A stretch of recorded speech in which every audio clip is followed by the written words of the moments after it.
Hi all, let's solve some LeetCode today. So today we have this linked list cycle problem. So basically this problem is about figuring out whether there is a cycle in a linked list or not.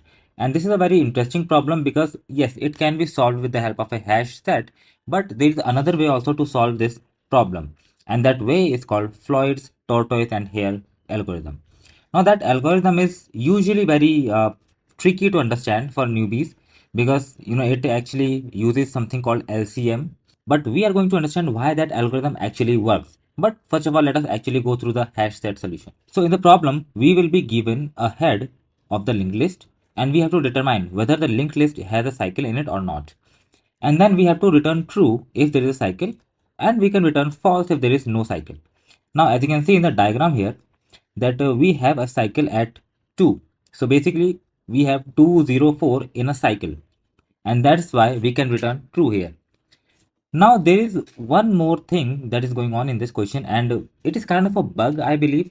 But here you can see that in this paragraph they are talking about a variable called POS or position. Okay. And on reading this entire paragraph, you will realize that this question is actually asking you to tell whether this node at this position is actually part of a list cycle or not.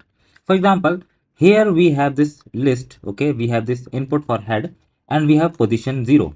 Now it's a 0 based indexing, so 3 is at 0 position, 2 is at 1 position, okay.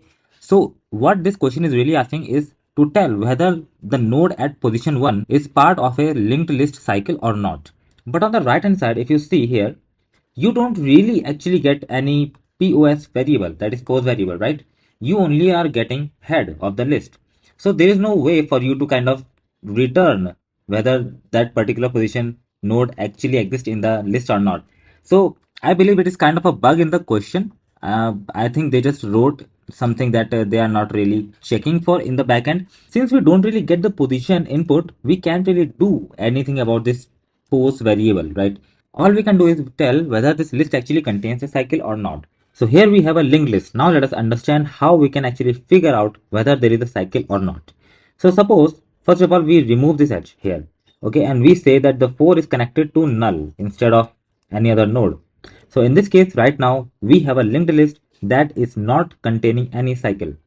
So if we traverse through the list, from head will go to 2, then we will go to 3, then we will go to 4, and at the end of the day we will go to null, which means if we go to null, okay, if we end up reaching null, it simply means that the list does not contain any cycle because we were able to reach to the end of the list. Okay, it's a very simple situation. But if it actually contains a cycle, what will happen? We will go from 1 to 2, 2 to 3, 3 to 4, and then we will go back from 4 to 2, right? And then we will keep going in this loop, 4 to 2 again, then again 3, then again 4. We will keep going in this loop and we will never reach null. Okay, but from our perspective, who does not know whether there is a cycle or not, we might actually just think that the list is very very long, thousand and thousand and thousands of nodes, and yeah, there may be a list like that. So how do we figure out whether we are actually traversing in a loop or we are traversing in a straight line? So if we really observe, you will see that from 4 I go back to 2, and hence I am actually going back to a node that I have already visited, right? I have already gone through the 2 and then I'm going back to 2 again. Then I'm going to the 3 again. So what I really want to figure out is whether I am going to a node twice or not. If I can figure out whether I'm going to a node again or twice, then I can say that yes, there is a list in the cycle. Now, since I want to figure out whether I'm actually visiting a node again or not, I need to keep track of the nodes that I have already visited somehow, right? So I need to store whether I have visited this particular 2 or not. So what we can do is we can use a data structure called hash set. So hash set contains unique values. Okay, it does not contain duplicates. Even if you try to insert the same element again and again, it does not actually make a copy of it. It simply keeps the original one, single one. So what I can do now is I can start from head, okay, and I insert 1. Then I go to 2, I insert 2. Then I go to 3, I insert 3. Then I go to 4, I insert 4. Okay, and now I'm going back again to 2.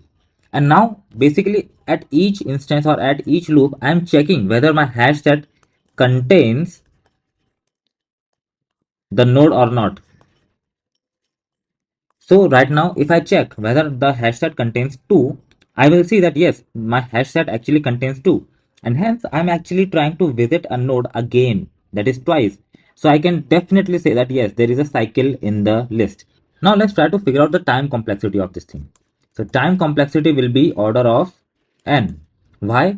Because we are going to traverse each and every node of the list only once. The second we reach again to a node, okay, we try to traverse a node again twice, we will end the loop right here, because we don't want to traverse the list again. We just figured out that yes, we are trying to go to a node that has already been visited. So we can say that yes, there is a cycle and we will return. We will not keep going again and again and again, right?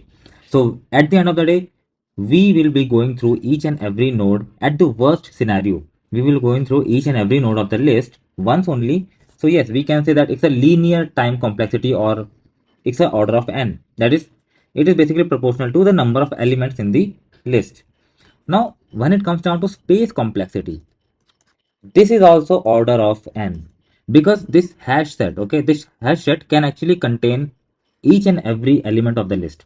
So suppose that we have a list like this, okay, 1, 2, 3, 4, 5, okay, linking is like this, and this 5 now connects back to 1. Okay, now we will actually have to go through each and every element from 1 to 2, 2 to 3, 3 to 4, 4 to 5, and then only we will be figuring out that yes, we are now trying to go back to 1, that is previously visited node, and then only we can say that yes, there is a cycle. But during the traversal, we ended up storing every single element in the hash set. So at the end of the day, in the worst case scenario, our hash set will contain each and every node of this list. Now, when I say node, I mean node. I'm storing this entire node. I'm not storing one, okay, because there's nowhere written that the values in these nodes will be unique. So we can actually expect that, a list like 1 to 1, okay, to 1 to 2 to 3 to 2, like stuff like this can actually exist, okay. So we don't know whether these values will be duplicate or not, so we will actually end up storing the entire node because the node will be unique. So yes, the time complexity and space complexity for this algorithm is order of n for both. But there is a better way to solve this thing, and in that solution we can actually have a space complexity of constant order, that is s can be order of 1. So how is it gonna happen? We are gonna use something called tortoise hare algorithm. So now we are going to understand what Floyd's tortoise hare algorithm is. So in this algorithm, we actually have two pointers. Okay, there will be a slow pointer and then there will be a fast pointer. Now what will happen is the slow pointer will move by 1. Okay, so from 1 to 2 it will move, but the fast pointer will move at a speed of 2. So from 1 to 3 it will move. Basically, the fast pointer is going to move twice as the slow pointer. So if slow pointer is moving at a unit of 1, the fast pointer is going to move at the unit of 2. And it is guaranteed that if there is a cycle in the list, the fast and the slow pointer will eventually meet at the same node again, at the exact same node again. Now that node can be anyone, we don't know yet right now, but they will meet. First of all, they will be at the starting node, meeting at the starting node before anything traversal happening. And once the traversal start happening, they will meet at some node in the list again. And if they meet, then that means that there is a cycle. Okay, so let's just try to go through this dry run. Right now the s moves by 1, so s is now here and f is now here. Now for now let us point the 4 to null, okay, and we assume that this does not exist. So now if I move s one more time, it will be on 3, and if we move f again, then it will go to 4, and then 4's next is null. So it will directly go to the null. So if f, that means fast pointer, reaches null, we can say that yes, our linked list does not contain a cycle because f is now at null and the s is at a halfway through the list. But if there is a cycle, Okay, if we say that null does not exist and there is a cycle, then in that case, what will happen is the f will go to 4 and fourth next, that is f will go to 2, right? So s is now at 3, f is at 2. Now s will move again by 1, so s is now at 4, and f, since it is here, it will move again by 2, so it reaches 4. So now at the end of the day, we see that S and F are now meeting at the same node again. And so we can say, yes, there is a cycle in the linked list. And these two pointers are always guaranteed to meet at some node if there is a cycle in the list. Now, why that happens? Well, we are going to figure that out. Okay. So suppose that we have a list like this. Okay. And this is the starting point. Slow is here, fast is here. Now, understand that I'm taking a circle, I'm not taking nodes here, because we will assume that there is nodes. We are just taking a circle here just to understand things easily. Okay, now this part, okay, the distance between s and f here is going to be an integer.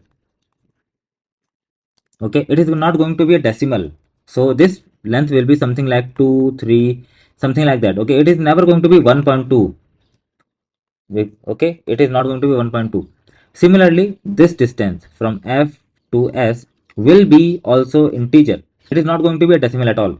And the reason, because there will be, like, the number of nodes in the list is going to be integers, right? I mean, you can never have 1.5 number of elements in a list, right? Here we have 4 elements, 1, 2, 3, and 4, right? We can have 5 elements, we can have 3 elements, but we can never say that, okay, there is a 3.5 elements. Like, what does it mean to have a half node, right? There is no half node ever. So that is why we can say that, this entire length will be an integer, it will not be a decimal. Now our fast pointer is moving here, our slow pointer is moving here. Okay, so for fast pointer and for slow pointer to meet, this distance needs to be covered. Okay, and since the fast pointer is moving twice speed of slow pointer, it is guaranteed that the fast pointer will eventually surpass the slow pointer. Now the question is, why do we say that they will eventually meet at the same point? So now let us take some hard values, okay, because that will be easier to understand. Assume that this length is like 10, okay, this length is 1, okay. Now if the fast pointer want to catch up to the slow pointer, it will actually have to move through this distance, right? At each iteration of loop, the slow pointer will move by 1 and the fast pointer will move by 2. Look at this distance, this particular distance, okay. At each iteration, the slow pointer is increasing its distance from fast pointer by 1, but at the same time the fast pointer is also moving to this side by 2. So the fast pointer is decreasing this same distance by 2. It will become 10 plus 1 minus 2, okay, which is 10 minus 1, right, which is 9. So this original distance of 10 is now reduced to 9. So we can say that yes, at the end of the day, this distance is gonna reduce, it will reduce, correct? So basically, each time the fast and slow pointer moves, the distance between the fast and slow pointers reduces by 1. Now, after how many iteration of this for loop will the fast pointer and slow pointer meet? Simple. It is equals to 10. The second this length becomes 0, they will meet, right? So at each iteration, we are decreasing 10 by 1, right? So it will become 9, then 8, then 7, then 6, then 5, then 4, then 3, then 2, then 1, right? Whatever is the length here, that many iterations will be required for fast pointer to catch up to the slow pointer and meet it. And this is basically the intuition for Floyd's tortoise hare algorithm. Now let us try to calculate the time complexity. In terms of time complexity, what we have to figure out is how many times the loop will run for fast pointer to actually catch up to the slow pointer. And we have already figured out that the number of loops needs to be n, because here we saw that we need to run the loop 10 times for 10 to reduce to 0 and for fast pointer to meet slow pointer. So we can say that the number of loop will run n times, right? Since the loop will run only n times, we can say that the time complexity is order of n. So it is still the linear time complexity, but since we did not use any extra space, so the space is order of 1. It's a optimized solution. So here I have written the code. As you can see, I have two variables right now. one is tortoise, the other one is hare. Both of them are pointing to the first node of the list right now in the starting, so that is head. And then we actually have the while loop condition. So until and unless our hare, that is fast pointer, is actually null or its next is null, we will keep on running this loop. So what we will do is at each iteration, the tortoise will move to the next node by 1, that is by tortoise.next, and here will move to the next of the next, that is by 2. So here is equals to here.next.next. Okay. And then once we move them, we compare. Does this tortoise and hare are at the same node or not? If they are at the same node, we directly return true here that yes, the cycle exists. Otherwise, we keep on running the loop. And if at the end of the day, loop ends and the hare and tortoise does not meet, because the fast point will eventually reach the null. Okay, as we saw here, the fast pointer will eventually reach null, so they will not meet.